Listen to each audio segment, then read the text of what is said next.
The Olympian gods were not equal.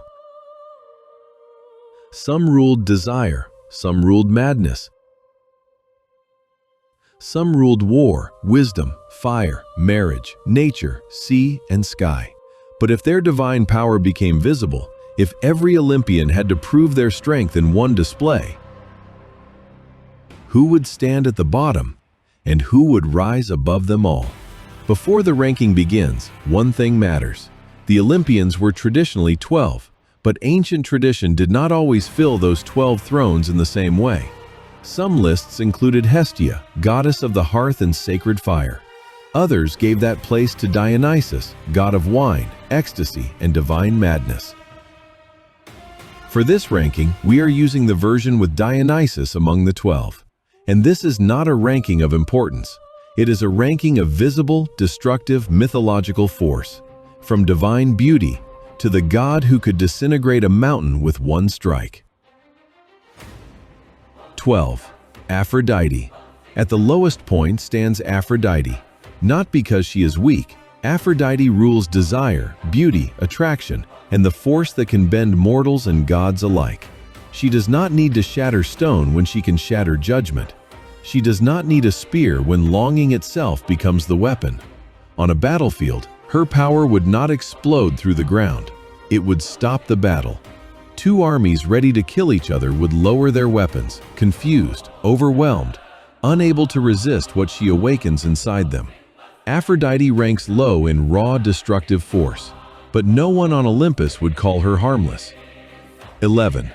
Hermes. Hermes does not rule by thunder, earthquake, plague, or war. His power is movement, speed, passage, trickery, timing. Hermes crosses boundaries no one else can cross. Between gods and mortals, between life and death, between order and chaos. If his power became visible, he would vanish from one side of an abyss and appear on the other before the falling stones even touched the ground. Hermes is not brute force. He is the god who wins before force even understands where he went. 10. Dionysus. Then comes Dionysus. Dionysus is sometimes counted among the 12 Olympians in place of Hestia, and his power is far darker than simple celebration. Wine is only the surface. Beneath it is ecstasy, loss of control, divine madness, and the terrifying collapse of reason. Dionysus does not need to crush an army with a weapon. He can dissolve the minds that hold that army together. Discipline breaks. Order collapses. Warriors forget why they were fighting. His power is not physical destruction first. It is control being torn apart from the inside. 9. Demeter. Demeter's power is quiet until it becomes terrifying. She rules grain, harvest, fertility, and the life of the earth itself. When Demeter withdraws her blessing, the world starves. Fields die. Trees stop bearing fruit. The soil hardens. Human strength fades because the world that feeds it has gone silent. If her power became visible, an entire fertile valley would turn gray beneath her grief. Demeter may not look violent, but famine is one of the most devastating powers any god can hold. 8. Artemis. Artemis is precision. She is the hunt, the wild, the moonlit arrow, the sudden death no one sees coming. Her strength is not loud like Ares. It is silent, distant, and exact. One movement, one arrow, one impossible target. If Artemis displayed her power, she would stand on a moonlit ridge and loose a single arrow across miles of forest, striking a distant stone and splitting it cleanly in half. She does not need chaos, she needs aim. 7. Apollo. Apollo stands higher because his power is vast and double-edged. He is music, prophecy, healing, order, and radiant beauty.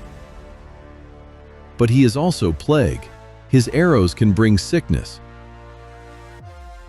His light can reveal truth, heal the body, or burn with divine punishment. If his strength became visible, the sun itself would seem to bend through his golden bow, focusing into a beam of divine fire that tears open the earth. Apollo is not only light, he is light sharpened into judgment. 6. Hephaestus. Hephaestus is often underestimated, but that is a mistake. He creates the weapons, armor, chains, and wonders that even the gods depend on. His power is fire governed by intelligence. Ares may swing a weapon, Athena may direct a war, Zeus may throw the thunderbolt, but someone must understand divine material well enough to shape power into form. If Hephaestus struck his anvil with full force, the shockwave would split the floor of his forge and awaken a weapon fit for a god. Creation in his hands becomes force. 5. Hera. Hera is often remembered as queen, wife, and protector of marriage. But reducing her to that would be a mistake. Hera is queen of Olympus, a goddess of sovereignty, legitimacy, dynastic power, and divine authority. Her anger in myth is not small or domestic, it is relentless and feared. She does not usually destroy through storms or earthquakes.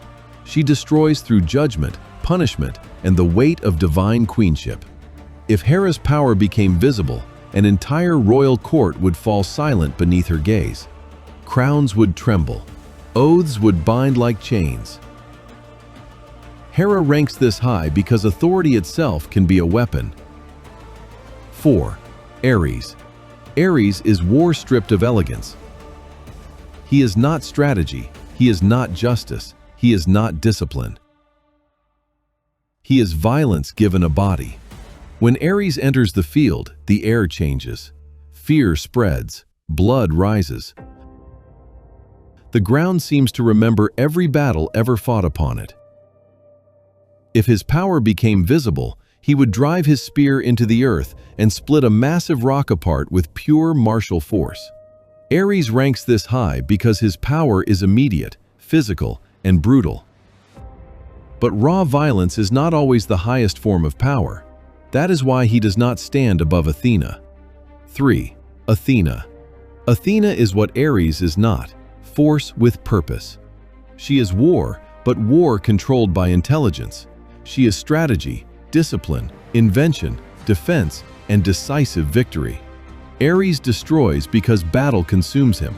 Athena wins because she understands the battle before it begins.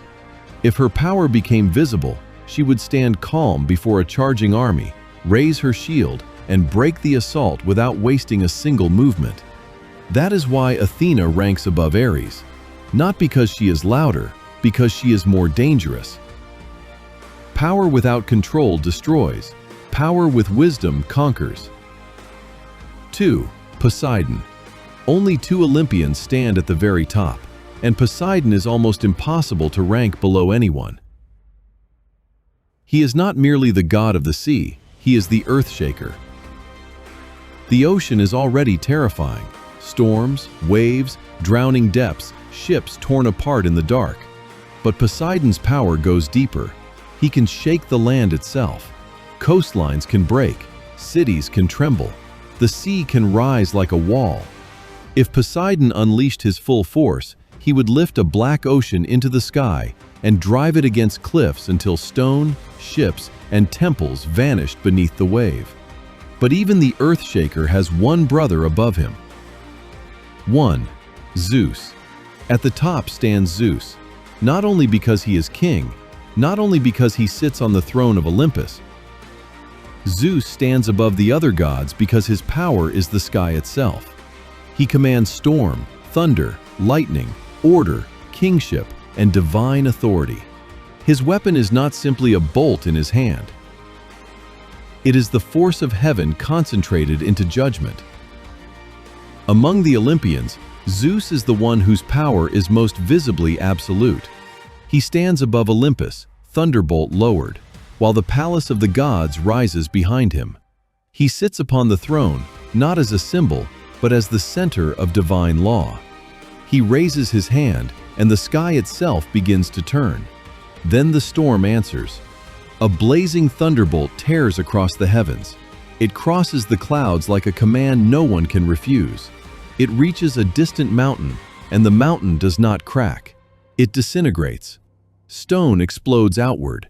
The peak vanishes into white gold light. Dust, fire, and shattered rock fill the sky. That is the difference between power and supremacy. Poseidon can drown the land. Athena can win the war. Ares can break the battlefield. Apollo can burn with divine light. Hera can make divine authority impossible to resist. But Zeus can turn the sky into a weapon. That is why Zeus is number one. But power in Greek myth is never simple. Would you rank Poseidon above Zeus? Should Athena stand higher than Ares? Is Hera too low? Is Apollo too low? And should the 12th throne belong to Dionysus or Hestia? Write your ranking in the comments. Because on Olympus, even the gods would argue about who truly deserves the throne.